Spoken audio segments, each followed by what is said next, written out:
우리 하나님 말씀 같이 보겠습니다. 베드로후서 1장 5절에서 7절 말씀 우리 다 같이 합독합니다. 베드로후서 1장 5절에서 7절 다 같이 합독합니다. 시작. 그러므로 너희가 더욱 힘써 너희 믿음의 덕의 지식을, 지식의 절제를, 절제의 인내를, 인내의 경건을, 경건의 형제 우애를, 형제 우애의 사랑을 더하라. 아멘. 오늘은 베드로후서 1장 5절 말씀에 나오는 신성한 성품, 덕, 믿음의 덕을 더하라라는 제목으로 말씀을 증거할 때 많은 은혜 받는 시간 되기를 바랍니다. 오늘 말씀 신성한 성품을 설명하면서 덕에 대한 말씀을 합니다. 여러분, 덕이란 말이 무슨 뜻일까요? 국어사전에 보면 도덕적, 윤리적 이상을 실현하는 능력이라고 쓰여져 있습니다. 그런데 성경에서 덕은 도덕적, 윤리적, 이상적인 어떤 현상과 어떤 뜻을 이루는 능력이 아니라 덕은 다른 의미를 갖고 있습니다. 우선 오늘 본문의 덕은 아레테라고 하는 헬라어로 쓰여져 있는데, 이 아레테라고 하는 헬라어를 우리 한글말로 번역을 하다 보니까 이 아레테를 어떻게 번역해서 한글로 쓸까 고민을 한 거예요. 그래서 그 가운데 덕이라고 쓴 것입니다. 그러면 이 성경 해석하는 사람들이 이 아레테라고 하는 헬라어를 이해하고 해석할 때 어떤 개념이냐, 이 아레테란 말은 예수님을 닮은 인격을 설명하는 거예요. 그래서 예수님을 닮은 인격을 설명하려고 하다 보니까 우리 한글로 어떻게 표현할 수 있을까? 덕이라고 표현하면 되겠다라고 하는 것이죠. 왜냐하면 예수님의 인격, 예수님의 성품은 우리가 정말 닮아가야 하지만 예수님의 인격을 닮아가는 건 쉬운 일이 아니죠. 여러 가지 힘들고 어려운 부분이 있습니다. 때로는 인내해야 되고 절제해야 되고 때로는 나를 다스려야 되고 또 예수님을 닮아가기 위해서 부단히 애를 써야 됩니다. 그렇기 때문에 내가 예수님을 닮아간다면 뭔가 이상적인 성품의 경지에 이를 것이 아닌가, 이런 생각으로 예수님의 성품을 닮아가는 그 성숙한 인격을 덕이라고 해석해서 오늘 말씀에 기록해 놓은 겁니다. 자, 그러면 이 말씀 속에서 우선 강조하는 바가 뭐냐, 우리가 정말 성령의 충만함 가운데 하나님께서 우리에게 망가져버린 하나님의 형상을 회복시키시면서 가장 먼저 회복되는 게 믿음이 회복되고 그 다음에 덕이 회복된다는데, 그 덕은 무엇이냐? 예수님을 닮아가는 인격이라는 것입니다. 그래서 이 아레테라고 하는 이 인격이 회복되는 것인데, 예수님을 믿는 믿음이 회복되면서 바로 인격이 나오는데, 이 인격이란 말을 딱 들으니까 마음이 조금 어려운 것이, 이유가 뭐냐면 원래가 내가 믿음은 있지만 아직 바뀌지 않고 성화되지 않아서 성격도 급하고 여러모로 모나서 사실은 내가 인격이 좋다고 말할 수 없는 그런 연약함을 갖고 있는 것이 우리들입니다. 그런데 오늘 본문의 말씀에 보니까 우리가 예수를 믿으면 반드시 인격의 변화가 일어나야 한다는 거예요. 왜 그럴까요? 이유는 예수를 내 안에 모신 사람들은 반드시 내 안에 계신 예수님 때문에 나의 언어와 표정 속에서, 나의 행동 속에서 내 안에 계신 예수님의 향기가 나올 수밖에 없다는 것입니다. 여러분, 내 마음과 나의 삶은 그릇과 같아서 내가 무엇을 담느냐에 따라서 풍기는 냄새가 달라요. 여러분, 한 번은 제가 사모가 집에서 찌개를 끓였는데 그 찌개 냄새가 온 집안을 강타했던 적이 있습니다. 그 찌개는 청국장이었어요. 청국장을 끓였는데 청국장이 집안에 온통 다 퍼졌어요. 그래가지고 청국장을 끓이는 줄도 모르고 그냥 냄새만 딱 맡고 청국장이다라고 하는 것이요. 한 번은 또 생선 냄새가 온 집안을 진동하길래 생선을 튀기는가 보다 라고 이해를 하겠죠. 자, 그릇에 무엇을 담느냐, 어떤 재료를 사용하느냐에 따라서 냄새가 날 수밖에 없는 겁니다. 우리의 삶은 빈 그릇과 같아서 예수를 담든지 세상을 담든지 둘 중에 하나인데, 자, 예수를 담으면 예수의 향기가 나올 수밖에 없고, 세상에 더러운 것을 담으면 더러운 냄새가 날 수밖에 없는 겁니다. 그런데 우리의 향기가 무엇으로 나오느냐? 표정과 언어로 나온다는 거죠. 예수의 향기가 묻어나오는 언어가 있고 세상에 더러운 냄새가 묻어나오는 언어가 있다는 거예요. 그래서 우리는 신앙생활 할 때 항상 우리 언어를 잘 분별해 사용해야 합니다. 그런데 저나 여러분이나 항상 무슨 실수를 합니까? 말 실수를 합니다. 왜 말 실수를 할까요? 우리 인격이 잘못돼서, 사실은 우리 인격이 잘못돼서가 아니라 훈련이 덜 돼서예요. 자, 어린아이가 말을 처음에 배울 때 누구에게 배워요? 부모에게서 배웁니다. 두 번째 부모에게서 배우고 엄마 아빠를 배우고 기본적인 회화를 배운 다음에 이제 나중에 사회생활을 할 때 누구를 통해서 배우냐면 선생님 또는 친구들 통해서 배웁니다. 그래서 그 두 번째 언어의 변화가 일어나요. 그리고 이제 친구와 선생님을 통해서 언어를 배우다가 이제 사회를 경험하면서 사회적 언어 생활이 이제 뛰어들게 됩니다. 자, 그러다 보니까 우리는 항상 어떤 환경적인 요인에 의해서 우리 언어가 변화돼요. 자, 그런데 이 환경적인 요인으로서 우리가 언어가 변화되다 보니까 어떤 문제가 있냐면, 좋은 환경에 있고 좀 품위 있는 환경에 있으면 뭔가 품위 있는 말을 하려고 긴장을 해요. 그런데 조금 품위가 떨어지는 장소, 긴장감이 떨어지는 장소, 죄악의 장소에 가면 말이 험하게 나오죠. 왜? 긴장감이 떨어졌기 때문에. 그래서 주로 아랫사람이 윗사람을 만날 때는 긴장하잖아요. 않습니까? 그래서 말을 조심해서 합니다. 그런데 윗사람이 아랫사람을 대할 때는 어떻게 해요? 긴장하지 않죠. 말이 함부로 나오는 것입니다. 문제는 이렇게 우리의 언어 생활이 만나는 사람에 따라 또 내가 만나는 환경에 따라 말의 수준이 바뀐다는 것입니다. 그런데 성경은 우리에게 무엇을 설명하냐면, 환경에 따라 당신의 언어가 바뀌는 것이 좋은 것이 아니라 내 안에 무엇을 담고 있느냐에 따라서 언어가 결정되어야 한다는 사실이에요.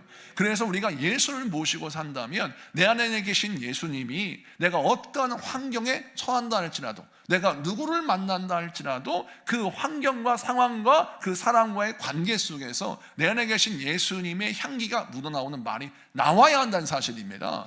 그런데 우리는 이런 삶을 살지 않고 거꾸로 한다는 거예요.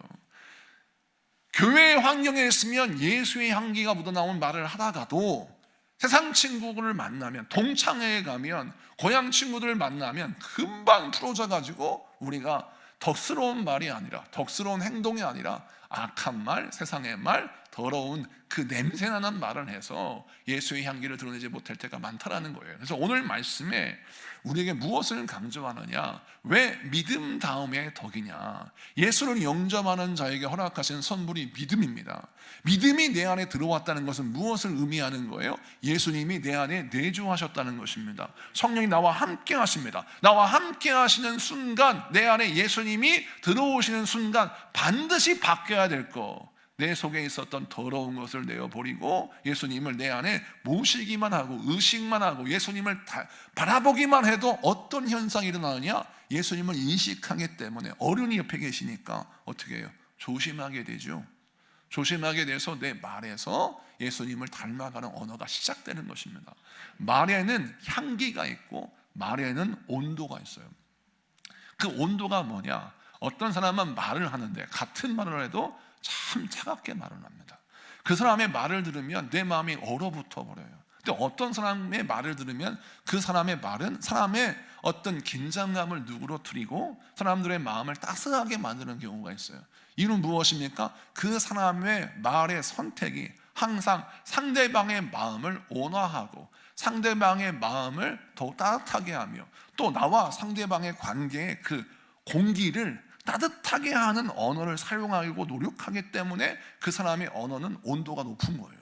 그래서 우리가 신앙생활 할 때 항상 명심해야 될 거, 내 안에 계신 예수님을 우리가 어떻게 대하는가, 내 안에 계신 예수님을 항상 섬기고 사랑하면 그 예수님의 사랑이 내 안에 특히 역사하기 때문에 내 말의 온도가 절대 냉랭할 수가 없는 거예요. 그런데 우리가 예수님과 깊은 교제를 하지 않고 예수님을 늘 등 돌리면서 예수님을 의지하지 않고 의식하지 않으면 내 마음은 얼어붙어 버립니다. 예수님의 사랑이 내 안에 충만하지 못하면, 성령이 내 안에 충만하지 못하면 내 언어 생활은 얼어붙어 버려요. 그래서 항상 내 언어에 기준이 어떤 스타일이 있는데, 그 스타일이 뭐냐? 팩트를 말하는 것 같은데 그 팩트를 말하는 그 말의 열매가 항상 사람들을 힘들게 만들고 관계를 얼어붙게 만드는 겁니다. 그래서 그런 사람들을 뭐라고 불립니까? 아이스맨이라고 부릅니다. 아이스맨. 말만 했다 하면 모든 관계를 얼어붙어 버려요. 자, 그런데 이렇게 얼어붙게 만드는 이런 관계를 녹이는 사람이 있죠. 그런 사람들은 성령 충만한 사람들, 항상 언어에 따스함이 있는 사람들. 오늘 이 말씀을 붙들고 저와 여러분 인격이 변화되어야 하는데, 그 변화의 출발은 어디서 시작합니까? 내 안에 계신 예수님으로부터 시작되는 겁니다. 여러분, 환경과 사람에 따라서 언어의 색깔과 종류, 향기, 그 온도를 결정하지 말고 내 안에 역사하시는 주님을 바라보며 주님과 동행하며 내 안에 있는 예수님에서부터 여러분의 언어의 향기와 색깔과 모든 온도가 결정되는 여러분들에게 축복합니다. 두 번째 말씀을 보면 덕을 설명할 때 믿음의 덕을이라고 표현했어요. 이 문법적인 표현을 보면 어떤 의미가 좀 더해 있냐면 믿음 위에 덕을 세운다, 이런 의미가 담겨 있는 거예요. 자, 그러면 왜 믿음 위에 덕을 세운다, 믿음의 기초 위에서 덕을 세워야 한다, 이런 뉘앙스로 말씀할까? 이는 무엇이냐면, 자, 예수님의 인격을 닮아가려고 했어요. 내가 좋은 말을 써야 되겠다, 좋은 표정을 가져야 되겠다, 내가 좋은 관계를 가져야 되겠다, 이런 마음을 먹었어요. 그런데 막상 해보니 내 인격에 한계가 오는 것을 깨닫게 됩니다. 처음에는 우리 중학생, 고등학생들은 너무 잘하는데, 예를 들어서 우리 중학생, 고등학생 질풍노도의 시기를 걷는 사춘기의 자녀가 오늘 얘들아 오늘 교회 가자라고 했더니 내 자녀가 하는 말이 싫어요, 가려면 아빠만 가세요, 막 이렇게 얘기를 했다 뭐 칩시다. 그러면 처음에는 좋은 말을 해야 되니까 할렐루야, 내 마음을 다스려야 된다, 그래가지고 그렇게 말하면 되겠니, 같이 예배드리자 그랬더니 아니에요 아빠 오늘은 가기 싫어요, 아니에요 엄마 오늘은 내가 예배드리기 싫어요, 그런 말을 했단 말입니다. 그러면 다시 또 화가 밀어올리면서 또 참아야지. 두 번 참았어요. 다시 얘기를 합니다. 좋은 말로 설명을 했어요. 근데 그 아이가 여전히 엄마 아빠 말을 무시했다 그러면 갑자기 막 폭발하지 않습니까? 한 번 말을 하면 들어야지. 너 왜 말 안 듣냐?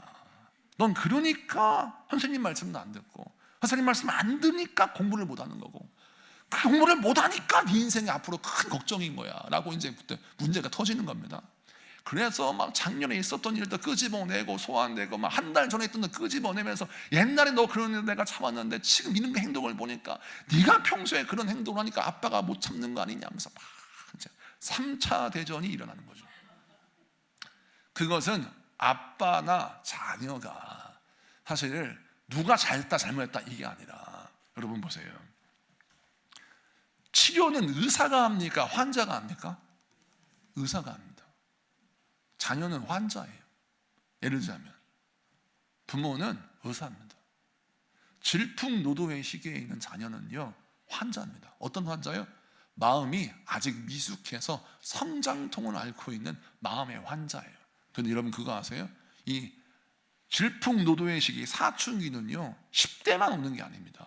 40대도 오고요, 30대도 오고요, 20대도 와요. 저희 큰딸 같은 경우에는 20대 초반에 왔어요. 40대 개척 초창기에 워낙 열심히 개척을 돕다 보니까 사춘기가 뭔지 모르고 지나가다가 코로나가 딱 터졌을 때 사춘기가 와서 얼마나 다행스러운지 모르죠. 혼자 격리되면서 사춘기를 보냈어요. 네. 여러분 누구나 다 사춘기는 있어요.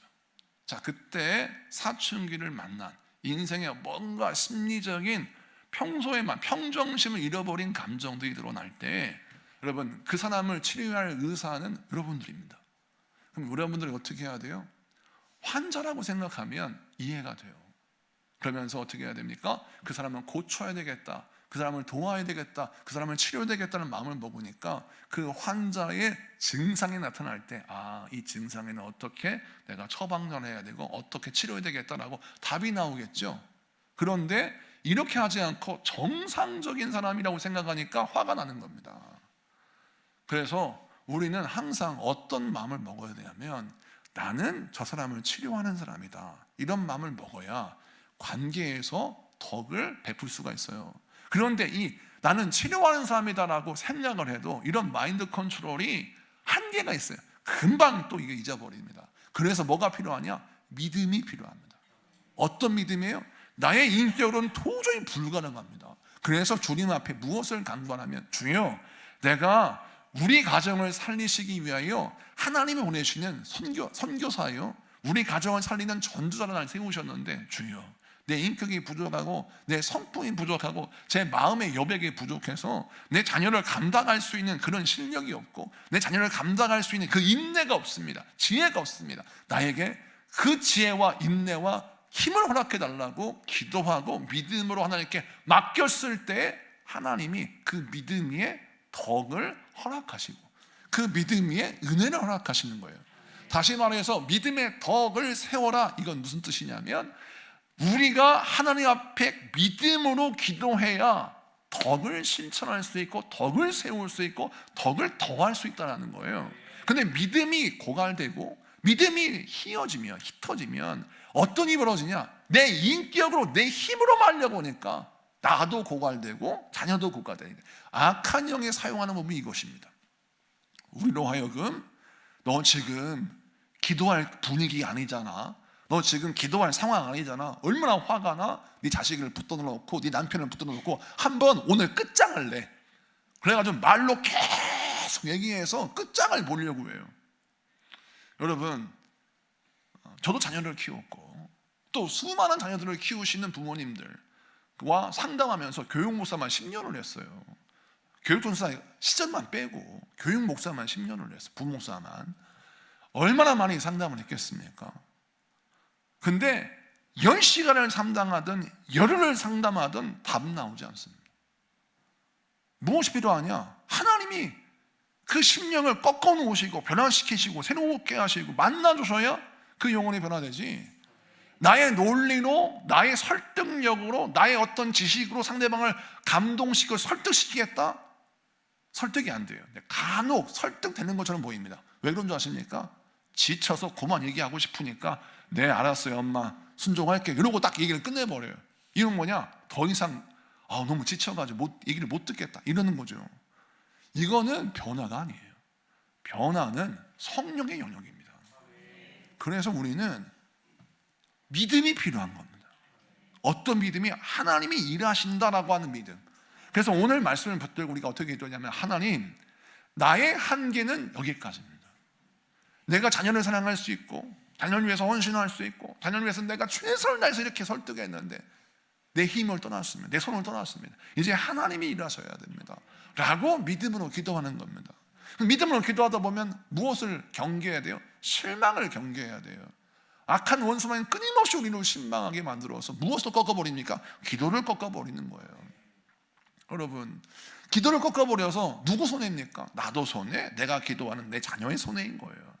우리가 신앙생활하면서 항상 명심해야 될 것은, 우리가 예수님의 인격을 닮아가는 영역이 그냥 우리의 인격적인 노력, 성화의 노력으로 이루어지는 것이라고 착각하는데 그것이 아닙니다. 이것도 역시 믿음의 영역입니다. 하나님이 일하셔야 가능한 것입니다. 그래서 우리 모두가 다 나의 영혼을 가만히 들여다보면서 내가 지금 해결되어야 할 인격의 문제가 무엇인가, 내가 지금 해결되어야 할 예수님의 인격이 무엇이 회복되어야 되는가, 그것을 바라보면서 기도하시고 내 자녀의 인격도 바라보십시오. 내 자녀의 인격이, 내 사랑하는 가족과 내 사랑하는 이웃의 인격이 어떻게 결정되고 어떻게 변화되어야 되는지를 한번 살펴보면서 그 영혼의 문제를 가지고 씨름하며 기도하면 우리 주님이 그 기도를 응답하셔서 여러분의 기도를 통하여 그 자녀와 사랑하는 사람들의 삶을 변화시키는 놀라운 은혜를 허락해 주실 줄로 믿습니다. 세 번째 말씀을 좀 보면, 성령의 베드로후서 1장에도 덕이 나오고 데살로니가 전서 5장에도 덕이 나와요. 데살로니가서 5장을 한번 보겠습니다. 데살로니가 전서 5장 11절 다 같이 읽습니다. 시작. 그러므로 피차 권면하고 서로 덕을 세우기를 너희가 하는 것 같이 하라. 아멘. 여기에서 덕은 오이코도메오라고 쓰여져 있어요. 그러니까 베드로후서에서 나오는 덕과 데살로니가 전서 5장에 나오는 덕이 다른 단어를 가지고 사용하고 있어요. 근데 의미는 덕이다 라고 해석을 합니다. 이 덕의 해석은 잘못된 게 아니에요. 그런데 뉘앙스가 좀 달라요. 아까 아레테라고 해석했던 베드로 후서 1장의 덕은 예수님을 닮은 인격, 고결한 성품을 설명한다면, 이 오이코도메오라고 하는 덕은 무엇을 설명하냐면 내 인간관계 속, 나의 모든 관계 속에서 세워지는 덕을 말합니다. 좀 설명을 더 쉽게 하자면 내 안에 인격에 관련된 덕은 아레테고, 내 삶의 바깥에, 내 삶의 외부 환경과 상황 속에서 이루어져야 할 덕은 오이코도메오인데, 이 오이코도메오라고 하는 헬라어가 두 가지 단어가 합성된 거예요. 오이코스라고 하는 집이라는 단어와 이 데메라고 하는 짓다라고 하는 단어가 합성해서 오이코도메오라고 쓰여져 있거든요. 그럼 이것은 어떤 의미냐? 직역하면 집이 세워지다 이런 뜻이 있어요. 덕을 설명하면서 집이 세워져야 된다 이렇게 왜 해석하느냐? 이런 단어를 왜 쓰냐?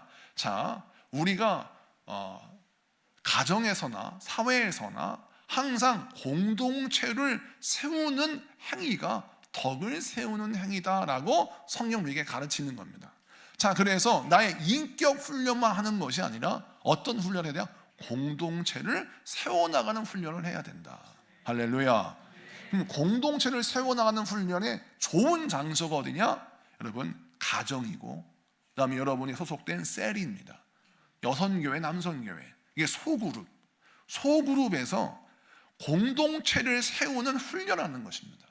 왜 이 훈련이 정말 좋은 훈련이냐면, 왜 이 훈련의 장이 덕을 세우는 훈련의 장이냐면, 가정에서 보면 성숙한 사람이 있는가 하면 미성숙한 사람이 존재해야 합니다. 셀도 마찬가지죠. 성숙한 사람이 있는가 하면 미성숙한 사람이 생깁니다. 그리고 가정이나 셀이나 소그룹 공동체에는 항상 무엇이 드러나요? 말과 사람의 민낯이 드러납니다. 사람이 평소에는 가면을 쓸 수 있어요. 근데 가면이 벗겨지는 곳이 소그룹의 현장입니다. 특별히 가정이죠. 그래서 가정에서는 항상 사람의 민낯이 드러나면서 우리가 인격의 밑바닥이 어디 있는지, 우리 삶의 순이 어떠한지 여실히 드러나는 것입니다. 제가 설교를 할 때 여러분들이 만약 은혜가 떨어지면 그 은혜가 떨어진 것 때문에 우리 가정에서 많은 문제를 일으킬 수 있다고 제가 설교를 한 적이 있어요. 그랬더니 이 설교를 저희 둘째가 너무 은혜를 받아가지고 집에 가서 그걸 실천하는데, 엄마가 자신에게 짜증을 부리면 우리 막내가 항상 엄마한테, 엄마 기도하셔야 되겠어요. 은혜가 떨어지셨어요. 은혜스러운 분위기가 안 나오고 나를 비난하고 어떤 그 짜증스러운 그 분위기를 나오는데, 은혜가 떨어지셨으면 기도하셔야 될 것 같습니다. 그런 적절한 조용을 하더라고요. 그래서 저도 그것을 사용해서 우리 사모가 갑자기 도끼 눈을 뜨면 사모님 은혜가 떨어지셨어요. 은혜를 충만히 가지셔야 됩니다. 여러분, 이게 틀린 게 아니에요. 우리가 신앙생활하면서 공동체를 세운다는 것은 나 스스로 혼자 인격을 다듬고 훈련하는 것은 쉽습니다. 그거는 나를 다듬으면 돼요. 나를 잘 깎았어요. 다듬었어요. 그런데 가정에 딱 들어보니까 기아가 안 물리는 겁니다. 기아가 딱딱 물려야 이게 굴러가는데, 나는 잘 다듬어줬는데 딱 가정에 들어가 보니, 공동체에 들어가 보니 나하고 안 맞는 거예요. 여러분, 남편과 아내 한번 생각해 보세요. 여러분과 맞나? 외계인입니다. 외계인이라고 생각해야 돼요. 남편 외계인이에요. 저 화성 사람, 화성인. 아내 금성 사람이에요. 달나라 사람들. 서로가 완전 다른 외계 속에 살다가 온 사람처럼 서로 색깔이 다르고 성격이 달라요. 틀려요. 이걸 인정해야 합니다. 자, 틀린 사람이 만났어요. 나만 다듬어줬다고 맞을까요? 절대 안 맞습니다. 안 맞는 게 정상이에요. 자녀를 보세요. 자녀는요, 괴물입니다. 괴물이에요. 왜 괴물이라고 표현하냐면 이겁니다. 자식이란 이유 하나만으로 엄마 아빠에게 온갖 몬스터 짓은 다 해요. 예를 들어서 엄마한테 맡겨놨어요. 돈 달라, 밥 내놔라, 나 피곤하다, 짜증나니까 말 시키지 마라. 자라고 하면 무슨 상관이냐? 내가 하고 싶어서 휴대폰 하는데 무슨 상관이냐? 이게 괴물이지. 여러분, 왜 이렇게 제가 우스갯소리를 하냐면 말이 안 통하면 괴물이에요. 그런데 이 말이 안 통하는 자녀, 딴 세상의 남자, 여자, 이런 관계 속에서 우리가 덕을 끼친다? 정말 어려운 일이죠. 그래서 우리가 무엇이 필요하냐? 자, 이 오이코 도메오라고 하는 말이 굉장히 신령한 단어가 뭐냐? 벽돌을 쌓을 때 보면, 제가 집을 지은 경험은 없지만 옛날 초등교회에서 목회할 때 여러분 계집을 만든 적은 있고 무너진 교회 단벽을 세운 적은 있습니다.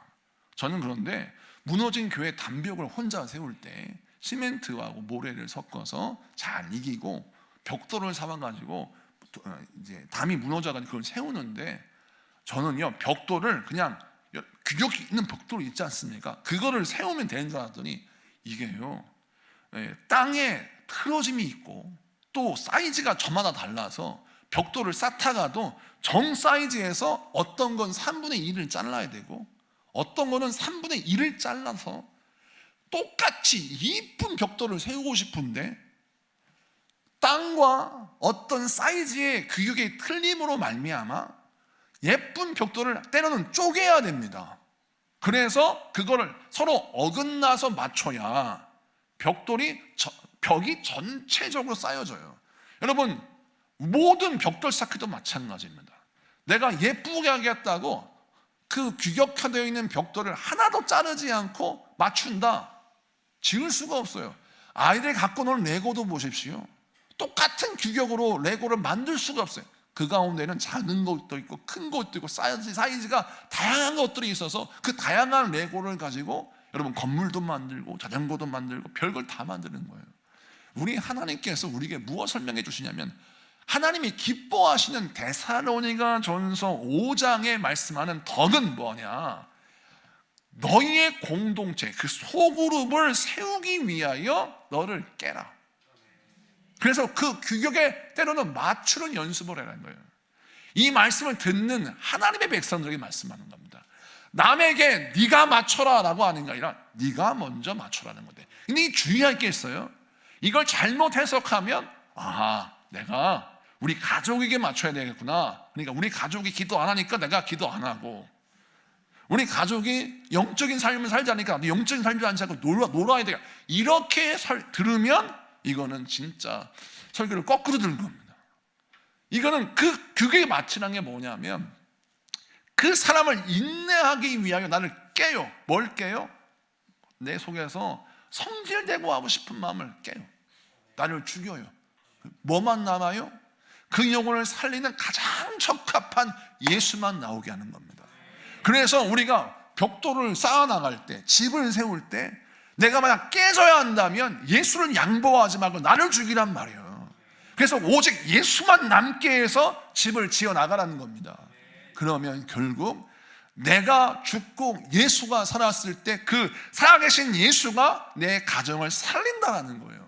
그래서 여러분, 예수 때문에 죽어지는 체험을 할 때 가정이 살고요, 자녀가 살고요, 소그룹이 살아요. 가정과 소그룹이 회복되기 위하여, 그게 세워지기 위하여 내가 깨지고 예수만 드러날 때 여러분 그 경험을 하면 덕이 세워진다, 덕이 더해진다라는 것입니다. 왜 이 덕을 세우는데도 믿음이 필요할까요? 내가 죽고 예수로 살아날 때, 내가 죽고 예수님이 행하실 때 여러분 집이 세워지고 하나님의 뜻이 이루어진다고 믿어야 이거 할 수 있는 거예요. 여러분의 희생이 헛되지 않음을 믿어야 되겠죠. 여러분이 죽어지는 것이 잘못된 것이 아님을 믿어야 되겠죠. 그래야 진정으로 공동체를 세우는 덕, 오이코 도메오가 이루어질 수 있는 것입니다. 말씀을 마치고 정리합니다. 자, 신약 성경에서 베드로 후서와 데살로니가 전서에 두 가지 덕이 등장한다고 했어요. 아레테, 오이코, 도메오. 아레테는 예수님을 닮아가는 인격이고, 이 오이코 도메오는 공동체를 세우는 덕을 말합니다. 여러분, 예수님을 닮아가는 것은 우리의 인생의 상식이 되어야 합니다. 내 안에 누구를 모시고 사는가, 예수를 모시고 사는가, 아니면 더러운 죄를 담고 사는가, 말만 들으면 알 수 있다는 것이죠.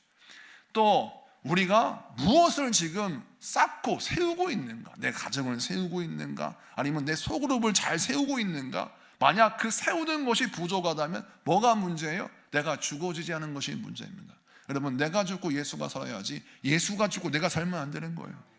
가정에 살려면 예수가 일어나야 합니다. 예수가 회복되어야 합니다. 이 말씀 붙들고 승리하신 여러분에게 축복합니다. 우리 찬양하겠습니다.